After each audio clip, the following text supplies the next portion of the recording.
Holly, hi. Look, I don't really want to be talking to you right now, but I don't really have any other choice. I need to confirm something from you, and the easiest way is to do it directly. Trying to go through David is like talking to a brick wall sometimes. Oh, hey, Vicky. Yeah, I know. LOL. Sometimes when I know that he isn't listening to me and that he's far off in his thoughts, I'll ask for something ridiculous and crazy, which he always agrees to. And then when he snaps back into being aware of his surroundings and people, he'll ask me what he agreed to, and I won't tell him just to wind him up. LOL.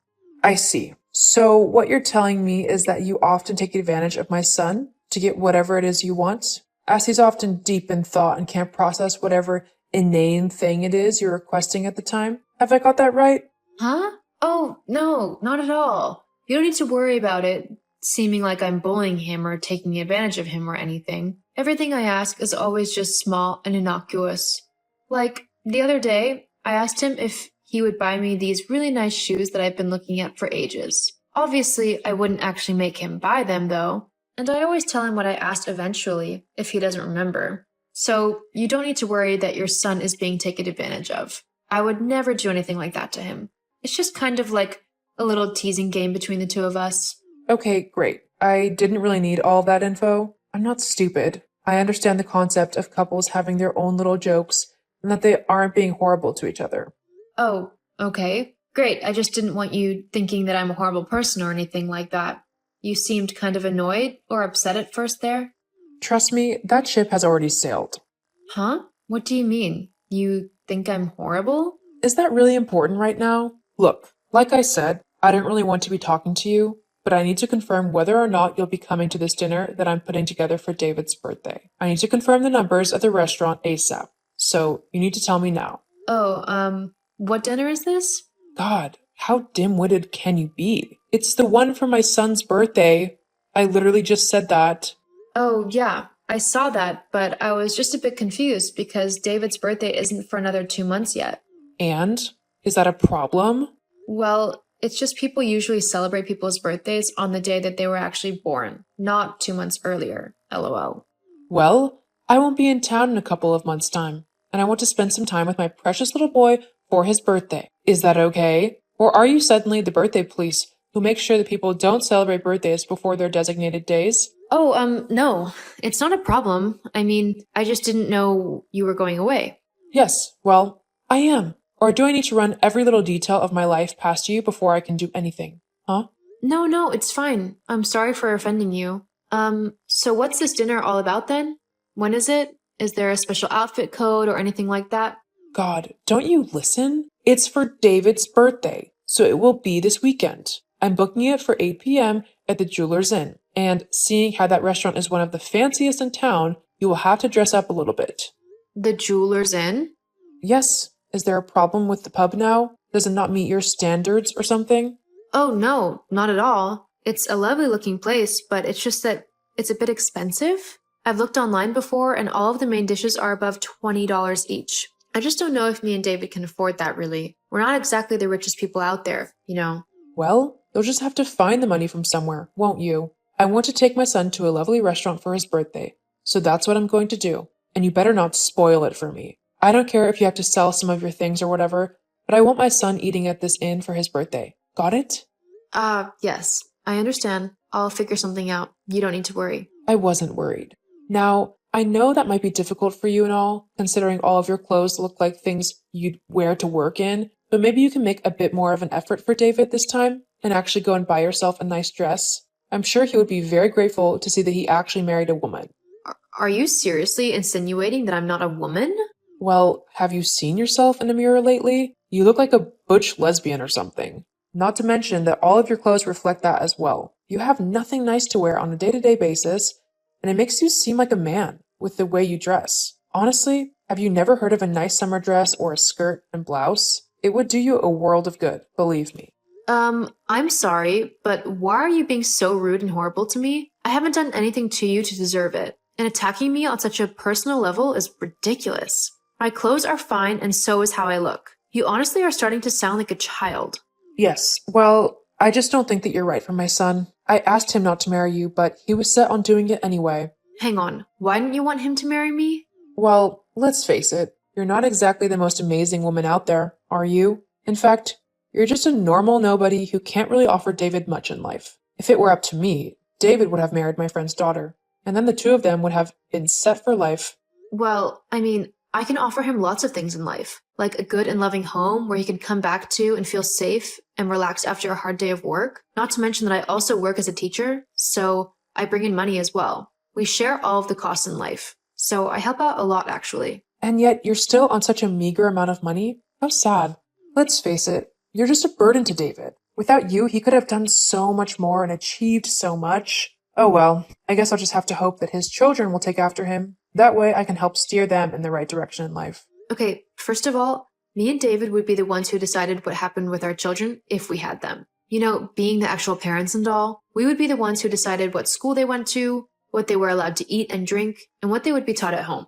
Being their grandparent, you would have to follow our rules concerning our children, and if you tried to subvert what we asked of you and tried to teach our kids stuff we didn't like, then you would lose your privileges to see them. You can't do that. I would be their grandmother. I have every right to see my grandchildren. No, you have the right to see them if me and David tell you that you have the right to see them. That is all. Why you?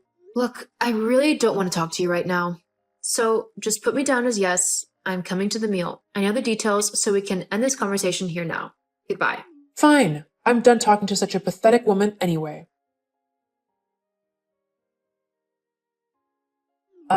Is there something that you want to tell me? Huh? Vicky? What are you on about? Why are you messaging me? I will ask again. Is there something you want to tell me? What? No, there's nothing that I need to tell you. Besides, you're the one who messaged me, so clearly you're the one who wants to say something. Yes, actually, I do want to say something. Well, hurry up then. I don't have all day. Oh, I will take my sweet time with this conversation. How dare you not tell me that you can't have children? Whoa, wait a second. What? You heard me. I know that you are infertile. How dare you not say anything to me about it? I bet you blackmailed David not to tell me either, didn't you? My son would have told me otherwise. He would have come straight to me and asked for my help in this matter. But no, you told him not to say a word. I can't believe what you've done. I am incensed. Okay, back up a minute. Where on earth has all this come from? How did you know what has been happening with me and David? Because clearly David hasn't told you anything considering how you're blaming me and accusing me of making him keep quiet about it. I found out through my friend, Dr. Heiser. Know her? She's the one who actually did your test in the clinic. She told me all about how you and David had gone to her because you were having trouble having a baby, and how she had to give you tests to see if you were infertile or not. She also told me how you got your results back today and how you are the one who is infertile. I can't believe it. You're ruining everything. Is there not one thing you can do right? I never wanted David to marry you, but I thought, hey, at least she'll give him some kids. That'll be good for something. But you can't even do that. What kind of useless, good-for-nothing woman are you? I mean, can you even call yourself a woman if you can't have kids? Because I don't think so. You're absolutely nothing. You're just worthless. Honestly, the best thing you could do for David now is to divorce him and let him find a woman who is actually good for him. One who can actually give him children. Okay, you need to stop right now. What me and David go through is none of your business. Our situation is completely our business and our business only. You have nothing, I mean nothing to do with this at all. And for you to attack me like this, God, I can't believe you. Excuse me? You heard me. This is an incredibly difficult time for me and David, and yet here you are, blaming me and saying how I should just divorce the man that I love, the one who is actually helping me in this incredibly difficult time. I mean, what is wrong with you? How cruel can one person be that they immediately start spewing vitriol at a woman only a few hours after she finds out that she can't have children? Do you think that I want to be infertile? Do you honestly think that I don't want children? I have dreamt of having kids since I first met David. I thought that he would be the perfect father, and it was a dream of mine for us to raise a family together. So I really don't need you attacking me right now. Got it? Just leave me alone. Oh, and by the way, you can tell Dr. Heiser that I will definitely be going to my lawyers about her breach of confidentiality. Telling you about mine and David's issues is a massive breach of confidence. She'll be dealing with my lawyers soon enough. Are you threatening my friend? That's not very nice, is it? She hasn't done anything wrong. All she's done is answer some questions I had. That's all. So you don't even have a leg to stand on, even if you did go to your lawyers. Actually, it really is against the law. I have a proper case against her, but that's none of your business either. My son is going to hear all about how you've treated me today. How rude you've been. Oh, don't you worry. David will definitely be hearing about this conversation. I'll make sure of it. He's my son. He's going to support me over you. We'll just see about that. David, your mother has gone way too far this time. What do you mean? What's happened? She just messaged me and said that she knows about our fertility issues and that it's all my fault. Hang on, how did she even know about that? Apparently, our doctor is a friend of your mother's, and she told her all about our issues. That's completely against the law. She can't do that. It's doctor-patient confidentiality.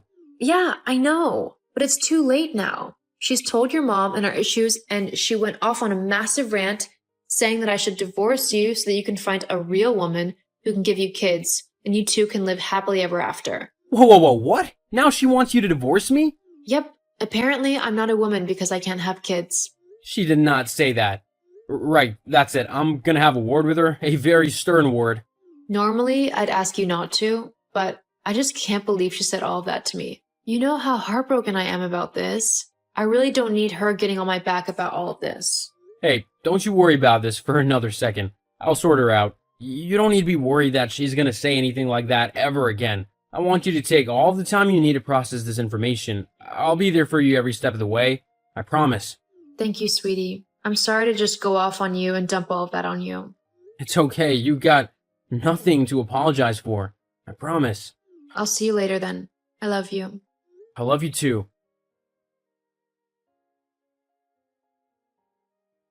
I can't believe you tattled to David like that. He had a massive go at me yesterday. My son has never done that before. You've corrupted him, making him hate me. I didn't make him do anything. He just didn't want you being vile to me. So, why are you messaging me now? Because I have something to say to you concerning the dinner tonight. And what's that? You're not qualified to join us. This dinner is exclusively for family members. Your husband and son are currently with me. Huh? Yeah, after hearing how you treated me yesterday, David was appalled, as you probably know after he talked to you. Anyway, he told his dad what you said, and John was equally as appalled. They decided that instead of the dinner tonight, they wanted to spend the day in a relaxing atmosphere. Both me and David can't be dealing with your horrible vitriol. So, John came over and we're having a little lunch. Then, me and David are going to go away on a little vacation and just mourn together. It's what we need. But that's not fair. I should be there too. No. In fact, David and I have decided that we want nothing to do with you. What do you mean? After how you treated me, we have decided that we don't need someone so toxic in our lives. Someone who would so willingly blame me for something that isn't my fault. But... Goodbye, Vicky. Don't contact me again. Wait. After telling Vicky off, I blocked all of her numbers so that she couldn't contact me again. David also did the same, as he couldn't believe what his mother had done to me. We went on vacation like I said we would, and whilst we were there, our lives changed. We came across an orphanage where we met an adorable little girl. It was from then on that both me and David decided that we wanted to adopt. We've begun the process, and the little girl we met is the one who we are trying to adopt. Whilst my diagnosis was an incredibly heartbreaking thing, it's good to know that it's not the end of being able to have children. There are plenty of children in the world who need a loving home and parents to grow up in, and me and David are happy to provide that. As for Vicky, the last I heard was that she told all of her friends what had happened, but funnily enough, they seemed to think that she was the one in the wrong, and they all decided to stop being friends with her. Sometimes, people will bring their own karma down on them. Oh, and as for Dr. Heiser, me and David are currently in the process of suing her for breach of contract. She has also lost her medical license due to what she did, something that is deserved, as who knows who else she could have damaged with her gossip.